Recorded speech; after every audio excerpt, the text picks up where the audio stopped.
ప్రజలకు తెలియట్లేదు సార్, మన పక్కనే తయారవుతుంది, మన పక్కనే ఉంది, ఎందుకంటే ఆపద మన పక్కనే ఉందనే విషయం మనకు తెలియదు. ఇవాళ రేపు ఏమైపోయిందంటే ఈ యంగ్స్టర్స్ అందరూ రీల్స్ లో మునిగిపోతున్నారు.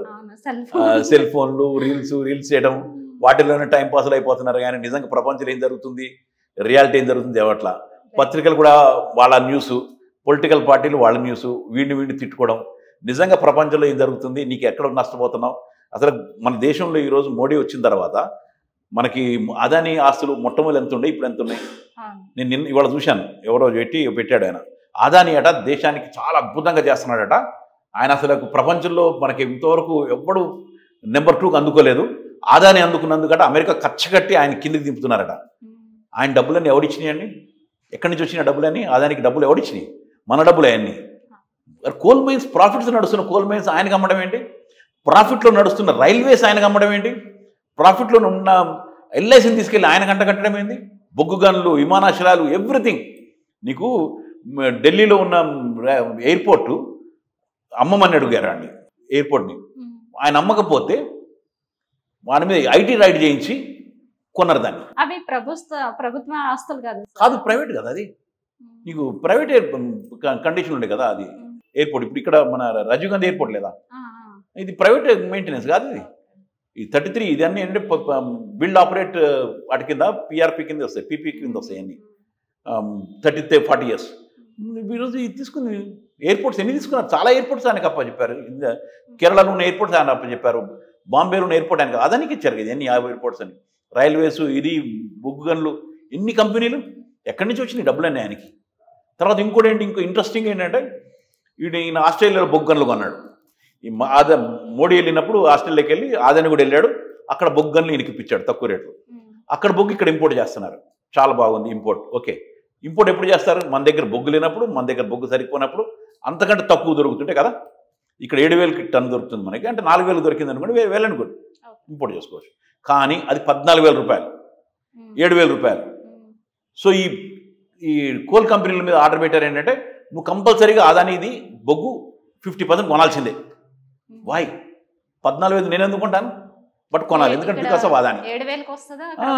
ఏమన్నా మంచి క్వాలిటీ ఆట కాబట్టి 14,000 కొనాల్సిందే. మళ్ళీ దానికి రూల్. మరి ఇన్ని రోజుల నుంచి బొగ్గు ఉత్పత్తి అవుతుంది, కరెంట్ ఉత్పత్తి అవుతుంది, మరి ఈ బొగ్గు అంతా మన దగ్గర ఉండే బొగ్గు. So this is what happening. ఇది ఎవరికి తెలుసు? రీల్స్ చేసేవాడికి తెలుసా? రైలు ముందు నిలబడి రైలు, లేకపోతే పక్కన నిలబడి రీల్స్ చేసుకుంది యువత అంతా ఈరోజు రీల్స్ మీద పడ్డారు. పాటలు, డ్యాన్సులు, వాటన్నిటి మీద. రియాలిటీ ఇది ఇక్కడ జరుగుతుంది. దేశం లూట్ అయిపోతుంది మొత్తం. ఈరోజు మన దేశంలో సంపద అంతా వెళ్ళిపోతా ఉంది. మీకు గుర్తుందా, మనకి మోడీ గారు వచ్చినప్పుడు ఒక కామెంట్ చేశారు ఆయన, 15 లక్ష మనకు బ్లాక్ మనీ బయట చాలా ఉంది. యాక్చువల్గా సుధాకర్ రెడ్డి గారు పార్లమెంట్ ఉన్నప్పుడు మొట్టమొదటి రైట్ చేశాడు ఆయన. బయట స్విస్ బ్యాంకులు ఇన్ని వేల కోట్ల రూపాయలు ఉన్నాయి, ఇన్ని లక్షల కోట్లు ఉన్నాయి, రావాలి అని చెప్పంటే దానికి పెద్ద ఉద్యమం నడిచింది. అప్పుడు మోడీ గారు ఏమన్నారు, అవి పట్టుకొస్తే కనుక ఒక్కొక్కరికి 15 లక్షల రూపాయలు ఇవ్వచ్చు అన్నాడు. మరి ఏమైనా పట్టుకొచ్చాడా? అసలు ఇప్పుడు మర్చిపోయామను. అసలు బ్లాక్ మనీ ఇప్పుడు ఆ రోజు అంత అద్భుతంగా మాట్లాడిన బ్లాక్ మనీ ఈ రోజు అసలు ఎక్కడుందో తెలియదు వాడికి, మర్చిపోయాము. బ్లాక్ మనీ తీసుకురావడానికి 2000 నోట్లు బ్లాక్ చేసి అన్నాడు. డిమానిటేషన్ అన్నారు. తర్వాత 2 కోట్ల జాబులు పర్ మంత్ అన్నాడు. Minimum support price to the agriculture అన్నాడు. చాలా ప్రామిస్ చేసి మరి ఏం జరిగింది? ఎక్కడ డెవలప్మెంట్ ఎక్కడ జరిగింది? డెవలప్మెంట్ ఎక్కడ జరిగింది అంటే ఆయన పార్టీలో డెవలప్మెంట్ జరిగింది. వాళ్ళు రాష్ట్రాలు కూలగొట్టేసేసి, గవర్నర్ని పట్టుకుని కూలగొట్టేసి, ఫెడరల్ వ్యవస్థను నాశనం చేసి 8 రాష్ట్రాలలో తక్కువ వచ్చినా కానీ మ్యానిపులేట్ చేసి తీసుకోవడంలో వాళ్ళకి వచ్చినాయి. లేకపోతే బయట ఉన్న ఆయన ఒకటి చెప్పాడు, ఈ నల్ల బ్లాక్ మనీ చేసేవాళ్ళు లేకపోతే కరప్షన్ చేసేవాళ్ళు ఎవరిని కూడా నేను బయట ఉండని అన్నాడు. అంటే నేను జైలు వేస్తారనుకున్నాం. ఆయన పార్టీలు చేర్చుకున్నాడు వీళ్ళందరినీ తీసుకెళ్ళి. మొత్తం ఆయన పార్టీలు ఉన్నారు ఇప్పుడు వీళ్ళంతా. హేమంత్ బిశ్వాస్ ఏంది, ఇక్కడ మన దగ్గర సుజనా చౌదరి, రమేష్ ఏంది, చాలామందిని, జగన్ భుజ్బల్ ఏంది, అన్ని చోట్ల ఉన్న కరప్షన్ వాళ్ళందరూ ఇప్పుడు ఆయన పార్టీలు ఉన్నారు మొత్తం. ఏమనంటే 5,000 పైన కేసులు వేస్తే ఎన్ని ప్రూఫ్ అయినాయి? ఏం లేవు. దాంట్లో భాగమే కదా ఇప్పుడు ఈయన మీద వేసిన కేసు, ఈడీ సిబిఐ వేసిన కేసు. బెదిరించడం, లొంగ తీసుకోవడం, బెదిరించడం, లొంగ తీసుకోవడం, ఇది జరుగుతుంది ఈరోజు రాష్ట్రంలో, దేశంలో. సో ఇవి వీటి కోసమా? అయినా సరే బీజేపీ పరిపాలన చాలా బాగుంది అంటున్నారు కదా సార్. సోషల్ మీడియా, అది సోషల్ మీడియా బాగుంది అంటే మనం ఒక్కసారి అనుకుందాం, నిజంగా ఏమొచ్చింది నీకు అంటే రామజన్మం వచ్చింది. ఓకే, చాలా బాగుంది. నీకు నాకేమైనా వచ్చిందా? మనకేమైనా వచ్చిందా? బై రామజన్మ వచ్చింది. ఏ రాష్ట్రంలో అయితే రామ మందిరం కట్టారో ఆ రాష్ట్రంలోనే చిత్తుగా ఓడిపోయాడు ఆయన. ఓడిపోయాడు కదా మరి అక్కడ వాళ్ళు గెలిపించాల్సింది కదా, అద్భుతంగా గెలిపించాల్సింది కదా మరి జరుగుంటే. దైవభక్తి దేశభక్తిని పెట్టుకుని ఈ రోజు పార్టీ నడుపుతుంది కానీ నిజంగా ప్రజల సమస్య అంతే అంతే. దైవభక్తి దేశభక్తి మతాన్ని అడ్డం పెట్టుకుని, అంతేగాని ఈరోజు రియాలిటీలో లేదు అది. ఏమైనా కానీ ఒక ప్రాబ్లం ఏంటంటే అపోజిషన్ సరిగ్గా లేదు, స్ట్రాంగ్ లేదు. అదే మనకి కేజ్రీవాల్ గారు కూడా చెప్పేది అదే, అపోజిషన్ స్ట్రాంగ్గా లేదు, సరిగ్గా నిలబడండి. అందుకనే మేము ఏంటంటే కేజ్రీవాల్ గారు చెప్పింది ఏంటంటే వీళ్ళందరూ ఎట్లా పని చేయలేరు, విల్ ట్రై ఫర్ ది 2026. రేపు పొద్దున జాతీయ పార్టీగా మొత్తం దేశంలోనే మొత్తం రావడానికి చేద్దామని చెప్పి అన్నాడు. సో అది పెద్ద ఆశ్చర్యం కలిగించేది ఏం కాదు, ఎందుకంటే 10 సంవత్సరాల్లో ఇంత పెరిగినప్పుడు ఇంకొక 5 సంవత్సరాలు పెరగడం ఏం పెద్ద ప్రాబ్లమాటిక్ కాదని అనుకుంటున్నాం. అందుకనే కదా మోడీ తీసుకెళ్ళి ఈయన జైల్లో పెట్టింది, ఈ ఆల్టర్నేటివ్ కోసమే పెట్టారు, తీసుకెళ్ళి పెట్టారు. ఈయన్ని ఎట్లా షుగర్ ఉంది కదా చచ్చిపోతాడు ఈయన లేకపోతే చంపేద్దాం అనేది ప్రయత్నాలు చేస్తున్నారు. కానీ వాళ్ళు అనుకున్న ఎన్ని కళలు అవుతాయి. డెఫినెట్గా 2029 కల్లా ఆమ్ ఆద్మీ పార్టీ పుంజుకుని దేశంలోనే నెంబర్ 1గా ఎదిగే స్థాయికి వస్తుందని అనుకుంటున్నాను. అప్పుడు కల్లా కొత్త యువతరం అంతా కూడా, ఎందుకంటే యూత్ అంతా they are waiting for alternate. Everybody is watching ఏం జరుగుతుంది ఏంటి అన్నది. ఇప్పుడిప్పుడే మబ్బు పైరలు పోయినాయి, ఎందుకంటే మొన్న బీజేపీ 400 సీట్లు వస్తాయి అనుకుంటే కనుక సగం సీట్లు వచ్చినాయి వాళ్ళకి మెజార్టీ రాలేదు. వాళ్ళు అనుకున్నదంతా దెబ్బతిన్నారు, సాగు తప్పి కన్నులోటపోయింది. ఆయనకి 4 లక్షల మెజార్టీ ఉన్న చోట 1 లక్ష మెజార్టీతోటి కష్టపడి గెలిచాడు ఆయన, అది కూడా గెలిచేవాడు కాదు ఆయన. సో ఆల్టర్నేట్గా ఈరోజు భయపడతానే ఉన్నారు వాళ్ళు. ఇది రేపొద్దున ఇంకొకసారి కొంచెం ఒక 8 రాష్ట్రాల్లో ఎన్నో సపోర్ట్ ఇచ్చినాయి అని విన్నాను. కూటమితోనే ఒక 4 రాష్ట్రాలు, బీహార్, దాంట్లో చాలా ఏపీ, దాంట్లో రావడం వల్ల దాంతోనే ప్రభుత్వాన్ని ఏర్పరిచింది. అదర్వైజ్ వచ్చిండేది కాదు, ప్రాబ్లం అయ్యేది. బట్ ఇందాక చెప్పాను కదా నేను, అపోజిషన్ స్ట్రాంగ్ ఉంటే బాగుండేది. కాంగ్రెస్ ఇంకా ఇంకా ఇంకా బుద్ధి రాలేదు వాళ్ళకి. కాంగ్రెసే కనుక మొన్నటి ఎన్నికల్లో సరిగ్గా ఉంటే కనుక వాళ్ళకు ఒక 40 సీట్లు పెరుగుండేవి. ఈ రాష్ట్రంలో కూడా కొంచెం ప్రయత్నం చేస్తుంటే కనుక ఒక 4 సీట్లు పెరుగుండేవి. ఇంకా కాంగ్రెస్ వాళ్ళు ఇంకా నేర్చుకోవాలి, ఇంకా ఇంటర్నల్ కుమ్ములాటలు, ఇంకా తోసుకోవటాలు గీసుకోవడాలు చాలా ఉన్నాయి, వాళ్ళు సరి కావాలి. కాంగ్రెస్ పార్టీలో వచ్చింది ఏంటంటే ఢిల్లీ పెద్దలు కరెక్ట్ గానే ఉన్నారు, రాష్ట్రంలో నాయకులు కరెక్ట్ గా లేరని ఒక టాక్ నడుస్తుంది కాదు. ఢిల్లీలో కూడా ఏంటంటే ఇప్పుడు ఈ మధ్య కాలంలో రాహుల్ గాంధీ బాగా అయ్యాడు, కొంచెం బాగానే చేస్తున్నాడు. బట్ పెద్దలు చాలా మంది ఉన్నారు, ఆల్రెడీ డబ్బులు సంపాదించుకుని కూర్చుని పెద్ద పెద్ద నాయకులు ఉన్నారు. వాళ్ళు కనుక ముందుకు రావటం వాళ్ళు కూడా వచ్చి సరిగ్గా తిరిగితే మాత్రం మంచిగా ఢిల్లీలోనే సెంట్రల్ రావడానికి అధికారం ఉండేది. బట్ ఇంకా సరిగ్గా తిరగటం లేదు.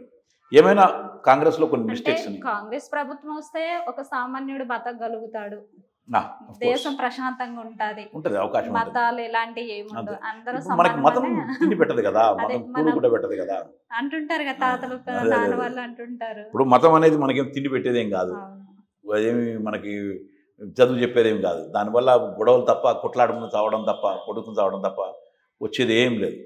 నీకు మతం మీద ఉన్న దేశాలు ఏ దేశం బాగుపడలేదు, మతం పేరు మీద ఉన్నాయి అన్నీ కూడా. ఈరోజు సెక్యులర్గా ఉన్న దేశాలే బాగుపడ్డాయి ముందుకు ఎప్పుడన్నా కానీ, ఎనీవేర్. ఇప్పుడు చూడండి, ఇప్పుడు మరి పొద్దున్న ఢిల్లీలో మన అమెరికాలో కమలా హ్యారిస్ గెలవడానికి అవకాశాలు వచ్చినాయి.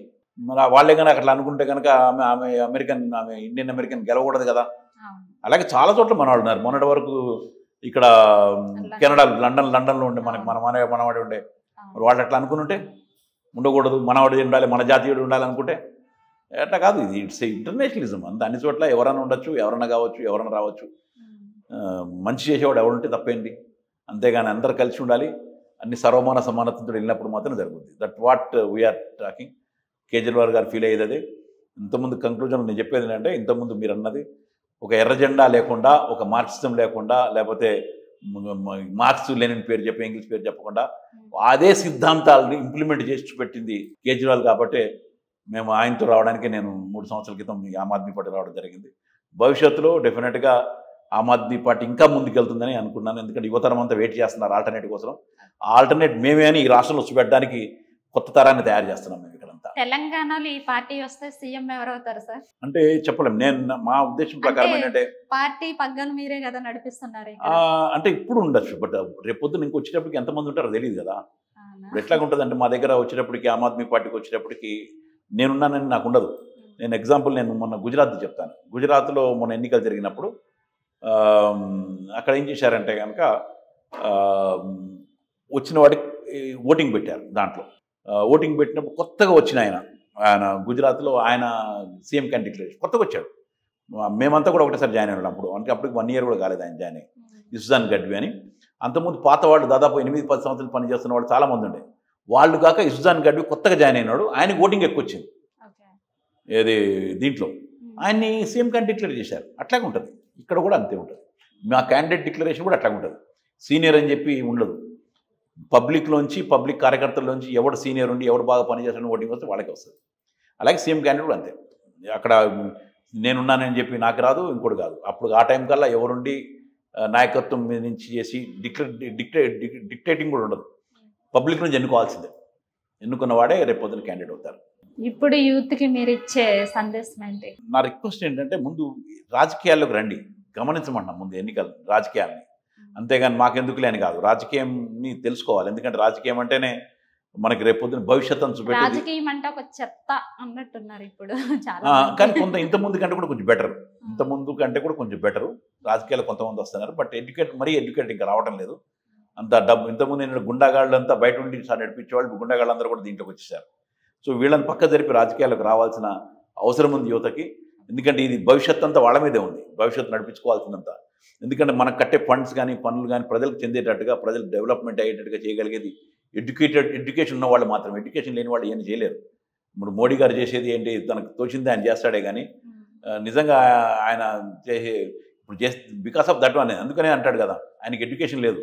అందుకనే కేజ్రీవాల్ గారు చెప్తారు, ఎడ్యుకేషన్ ఉంటే కనుక ఇట్లా జరగదు అని చెప్పాను. చాలా సార్లు ఆయన సర్టిఫికేట్స్ కూడా ఎప్పుడైతే ఎడ్యుకేటెడ్ పీపుల్స్ రాజకీయాల్లోకి వస్తారో అప్పుడు ఆ రాష్ట్ర దేశ భవిష్యత్తు మారుతుంది. డెఫినెట్గా మారుతుంది, డెఫినెట్గా మారుతుంది. సో అందుకని ఏంటంటే నేను యువతకి ఇచ్చేది ఏంటంటే, రాజకీయాలకు రండి, ముఖ్యంగా గమనించండి ఏ రాజకీయాలు మంచిదని. నేను అనేది ఏంటంటే, ఇప్పుడు కేజ్రీవాల్ కూడా చదవండి, మోడీని చదవండి, కాంగ్రెస్ పార్టీని అన్నీ చదవండి. ద బెస్ట్ ఇస్ మాకు అనిపించింది ఇన్ని సంవత్సరాల తర్వాత. యాక్చువల్లీ ఎప్పుడు అనుకున్నాను నేను, ఈయన పార్టీ పెట్టగానే నేను అప్పుడే అనుకున్నాను, 2014 అనుకున్నారే బాగుంది, కానీ మేము కమ్యూనిస్టులుగా ఏంటంటే ఒకసారి పార్టీ మారము. నేను తప్పని పరిస్థితుల్లో బయటకు వచ్చాను. అదర్వైజ్ మా కమ్యూనిస్టులుగా ఏంటంటే, నేను ఇన్ని సంవత్సరాలు పనిచేసిన తర్వాత, చనిపోయిన తర్వాత ఎర్రజెండా కప్పుకొని బయటకు వెళ్ళే ఉద్దేశం ఉంటుంది. నేను అది మిస్ అవుతున్నా. ఈ రోజు నేను బాధపడుతున్నాను. నేను మాకు ఒక ఫీలింగ్ ఉంటుంది, చచ్చిపోతే ఎర్రజెండా పడాలి. నేను చూడను, బట్ నాకు ఎర్రజెండా కప్పాలని నాకు ఉండేది. అది నాకు లేదే అని నాకు ఒక ఫీలింగ్ ఉంటుంది. బట్ అక్కడ ఆల్టర్నేట్ లేదు. ఒక ప్రజల కోసం అని చెప్పి మాత్రమే నేను ఇక్కడ బయటకు వచ్చాను. నేను అనుకున్న ఎన్ని ఆశయాలు అనుకున్నాను, 47 సంవత్సరాలు నేను చేయలేంది ఇక్కడ చేయగలుగుతాను. ప్రజల కోసం ఒక మంచి పని చేసే అవకాశం కల్పించిన కేజ్రీవాల్ తోటి పనిచేద్దామని నేను వచ్చాను రావడం జరిగింది.